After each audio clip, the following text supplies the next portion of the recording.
Regresamos con más noticias. Un escándalo sacude a la rama judicial. 11 funcionarios, entre ellos 2 jueces de control de garantías, fueron detenidos por posibles actos de corrupción. Los servidores públicos indicados de 6 delitos habrían manejado irregularmente varios procesos penales. Vamos con Julián Ríos al complejo judicial de Palo Quemado en Bogotá. Julián, ¿qué es lo último?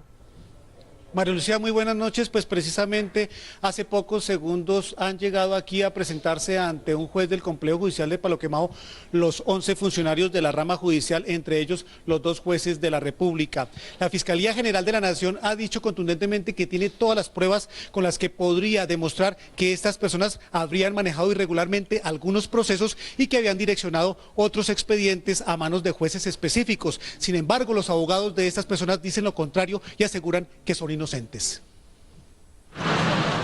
La Fiscalía y la Policía adelantaron el operativo en el Centro de Servicios Judiciales del complejo de Palo Quemado y capturaron a 9 empleados que están siendo investigados por varios delitos.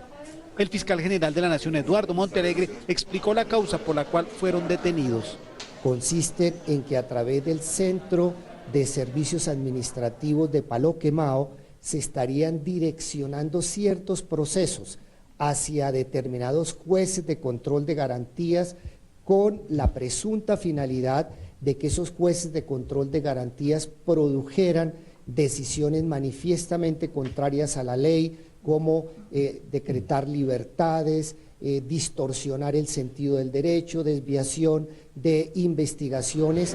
Igualmente, las autoridades detuvieron a 2 jueces de control de garantías, entre ellos el 26, Ricardo del Cristo Ramírez, quien recientemente había tomado la decisión de enviar a la cárcel al hincha de Millonarios Carlos Andrés Moreno, alias Toledo.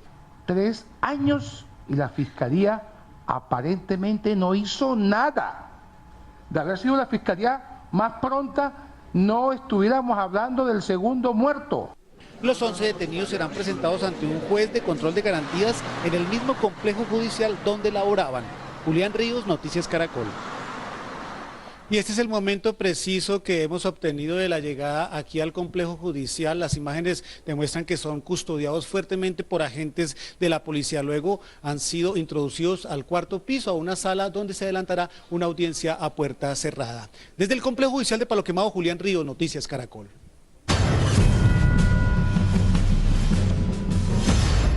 Los socorristas no pierden la esperanza de encontrar vida bajo los escombros de la Torre 6 en Medellín.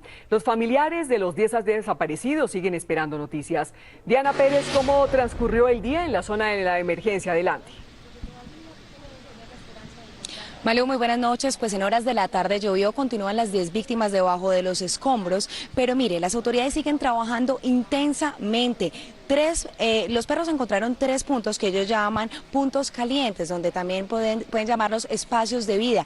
En esos puntos aseguran que en uno podrían estar los 8 obreros, en otro un vigilante y el otro vigilante. Pues aseguran que van a trabajar intensamente para sacar esas 10 víctimas que todavía continúan debajo de los escombros. Nosotros seguimos hablando con los familiares de los desaparecidos y esto fue lo que nos siguen diciendo. 10 personas continúan desaparecidas bajo los escombros de la Torre 6 del edificio Space. Autoridades buscan sin descanso. Albeiro Antonio Alcaraz tiene 38 años, trabajaba en la recuperación de la columna afectada. Yo sé que él va a venir, porque yo presiento que él está vivo. Álvaro José Bolívar, de 48 años, es padre de 4 hijos y vive en Copacabana, Antioquia. Jaime Botero Botero, de 47 años, estaba con su hermano al momento del colapso. Juan Carlos Botero Botero, hermano de Jaime, ambos oriundos del municipio de Sonsón, Antioquia. James Andrés Arango tiene 27 años y es padre de un niño de 13 meses. Y me dijo, hermana, la quiero mucho, en 2 veces. Eso me causó bastante curiosidad porque siempre me decía una sola vez. Andrés Ricardo Castañeda es amigo de James y llegaron juntos hasta la edificación.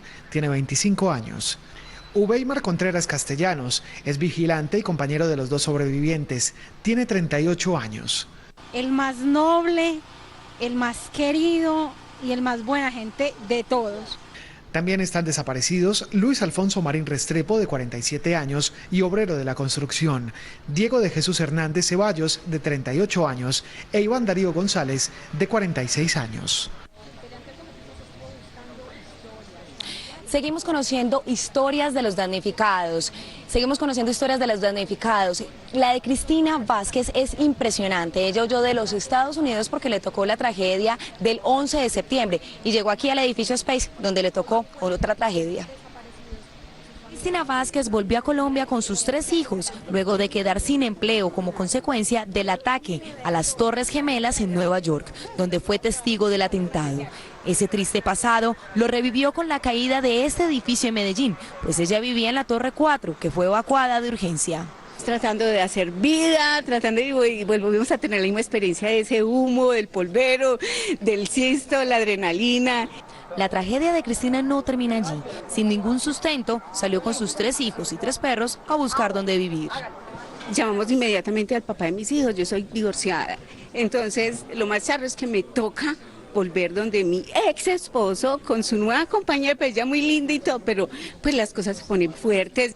Estos dramas familiares crean traumas, especialmente a los niños, como lo cuentan algunos damnificados.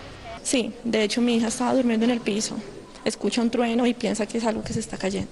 Se mueve y se mueve, no se levanta llorando, no, pero se mueve, es inquieto, manifiesta que no quiere seguir estando en un apartamento. Un psicólogo experto en estos traumas nos explicó qué deben hacer los padres en estos casos.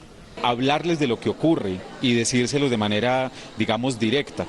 Por el momento, Cristina, Ana y Natalie comparten deseos comunes, que rescaten a los desaparecidos y conseguir un sitio más cómodo donde quedarse con sus pequeños. El fiscal general de la Nación hizo un anuncio importante en horas de la tarde acerca de esta tragedia que se vive en el Space. La Fiscalía General inició una investigación penal por los delitos de homicidio y lesiones personales. El enfoque de esta investigación se va a centrar básicamente en los constructores, en quienes dieron la orden de construcción, en las personas que desarrollaron los planos técnicos, en las personas que desde luego también estuvieron involucradas en la autorización para la construcción de este edificio.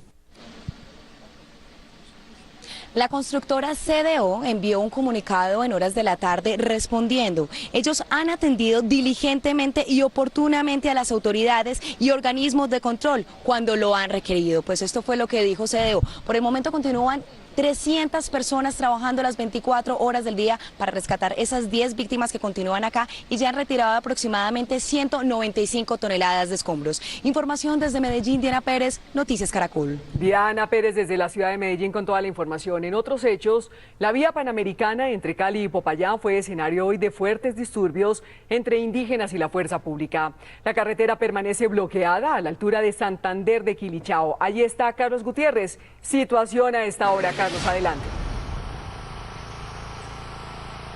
María Lucía, buenas noches. Efectivamente, este importante eje vial del suroccidente colombiano permanece bloqueado. No hay paso en el flujo vehicular que comunica a Cali con Popayán. Durante todo el día se han registrado enfrentamientos entre integrantes de la fuerza pública y miembros de 16 comunidades asentadas en el norte del departamento. El ejército denunció que uno de sus hombres fue secuestrado por parte de los nativos. Se está adelantando diálogos para que en las próximas horas sea dejado en libertad. Hace algunos minutos en el municipio de Piendamó, también aquí en el departamento del Cauca, culminó una reunión entre el ministro del Interior, Aurelio Iragorri, y líderes indígenas. Se llegaron a varios acuerdos que se esperan se finiquiten en las próximas horas. El tráfico vehicular permanece suspendido en esta vía del suroccidente colombiano. En el sector de La Agustina, zona rural de Santander de Quilichao, en el Cauca, Carlos Gutiérrez, Noticias Caracol. Carlos, a propósito, los cultivadores de papa amenazaron hoy al gobierno nacional con un nuevo paro. El líder de este grupo, César Pachón, dijo que el presidente incumplió las promesas que hizo en la mesa de diálogo. El primer mandatario respondió que están cumpliendo y que un nuevo paro no tiene justificación. El líder de los paperos, César Pachón, a través de su cuenta en Twitter, criticó al gobierno Santos. Presidente Juan Manuel Santos engaña al pueblo. Mentiroso, no tiene palabra. Colombia se movilizará. Luego, en diálogo con Noticias Caracol, advirtió que la próxima semana podrían decidir si van nuevamente a paro. Nosotros rompimos los diálogos en las mesas, esto se acaba aquí. Vamos a hacer una convocatoria a indígenas, a afros, a camioneros, a todo el mundo aquí, a que nos respeten los acuerdos. El presidente Juan Manuel Santos dijo que el gobierno sí está cumpliendo los pactos y que el anuncio de comprarles la papa es un hecho. No vayan a cometer la irresponsabilidad nuevamente de tratar de estimular un paro que no se justifica, que sería nuevamente costosísimo y no tiene además razón de ser, porque se les está cumpliendo. El presidente también le respondió a los sectores que lo acusan de incumplirle a los cafeteros. Los cafeteros nunca han recibido tanto dinero. Lo que ya se ha girado son más de 760.000 millones de pesos. No sé si hay intereses políticos o intereses de otro tipo en hacer creer que no se está cumpliendo. Santos advirtió que las ayudas para el sector agropecuario seguirán creciendo. Un nuevo capítulo vive el controvertido concejal de Chía, Carlos Enrique Martínez, luego de que la Procuraduría lo destituyera e inhabilitara para ejercer cargos públicos. Algunos de sus compañeros y habitantes del municipio se refirieron a la decisión del Ministerio Público. Vacía. Así luce desde hoy la curul del destituido concejal de Chía, Carlos Enrique Martínez, luego del fallo de la Procuraduría que lo inhabilitó por 10 años para ejercer cargos públicos. Para sus compañeros era una decisión esperada. Un alivio, porque era un peso que estábamos cargando encima muy duro. Entonces ya con este fallo las cosas vuelven a la normalidad. De acuerdo con el Ministerio Público, el sancionado concejal se valió de su investidura para influir en integrantes de la Policía Nacional e impedir su trabajo durante un proceso de inmovilización vehicular el 12 de mayo de 2012. Ahora sí, concejal, que chimba la primera autoridad política de este municipio. La comunidad de Chía se refirió al fallo. Yo estoy de acuerdo, bien hecho, sí, porque se portó mal con la ciudadanía. No, está muy bien la habilitada porque ya lleva como 3 problemas acá y se cree el superhombre de Chía. La Procuraduría también lo investiga por evadir un retén de la policía para luego ingresar abruptamente a la Escuela Militar de Cadetes José María Córdoba. La tasa representativa del mercado que regirá mañana es de 1.879 pesos con 48 centavos. Bajó. El dólar en casas de cambio se vendió en promedio a 1.990 pesos. Se mantuvo estable. El índice Data IFX cerró a la baja en 1.878 pesos con 97 centavos. Y esta es una buena noticia. Una habitante de Puerto Triunfo está poblando el río Cocorná Sur con tortugas de río, una especie que con el tiempo ha ido desapareciendo. Esta es la gente que le pone el alma y hace la diferencia en Caracol y Bancolombia, más cerca. Haciendo la diferencia. En la estación Cocorná, municipio de Puerto Triunfo, en el Magdalena Medio, 400 tortugas de río fueron liberadas en la cuenca del río Cocorná Sur. Una actividad que se ha convertido en los últimos años en motivo de fiesta. A mí me gustaría apadrinarla y lo voy a apadrinar. Los pescadores que anteriormente las capturaban hoy ayudan a sembrar vida. Había mucho que comer y entonces desperdiciamos, pero no sabíamos que después nos hacía falta. Y la gestora de la liberación de cientos de ellas cada año es doña Isabel Romero. Ha sido un trabajo mancomunado de toda la comunidad, de los pescadores, que son los que más nos han ayudado en este proceso. Doña Isabel le pone el alma y motiva a los demás habitantes de Puerto Triunfo a la prolongación de vida en esta cuenca. Sé que voy a hacer grandes cosas en pro de la conservación y protección de los recursos naturales, en pro de nuestra querida comunidad y de nuestro hermoso Colombia. Desde ya, los habitantes de la estación Cocorná se preparan para una nueva cita dentro de un año en la búsqueda de generación de vida silvestre. Desde el 2010, a la sigla LGTB, que representa a la comunidad de lesbianas, gays, transgeneristas y bisexuales, se sumó una letra más, la I. Es la inicial de los intersexuales, de los cuales se conoce muy poco. Apenas ahora empiezan a hacerse visibles en el país. Caracol investiga.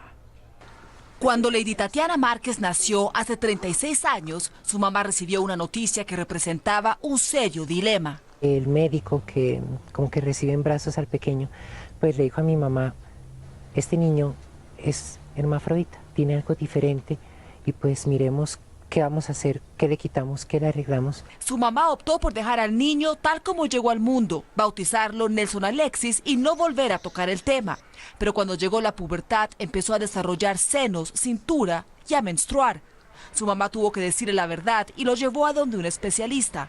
Este niño no es tan niño como lo pensamos, tiene su estructura femenina interna y necesitamos mirar que haga un tipo de decisión. Nelson decidió convertirse en Lady Tatiana, una de las pocas intersexuales visibles en Colombia, quienes desde el año 2010, por decreto del Ministerio del Interior, representan la I en la colectividad LGTBI. Es parte, dijéramos, de una estrategia de incluir a una población para hacerla visible, en el marco pues de este activismo político y social de reivindicación de derechos. Según la Organización de Intersexuales de Colombia, en el país hay 163 casos de los antiguamente llamados hermafroditas, pero Lady Tatiana está en desacuerdo con que se adelante una política pública que los incluya bajo la bandera de los LGTBI. Somos personas del común que no estamos estigmatizados y que no tienen por qué incluirnos en ciertas comunidades de pronto sin saber un poco más a fondo cómo son las situaciones.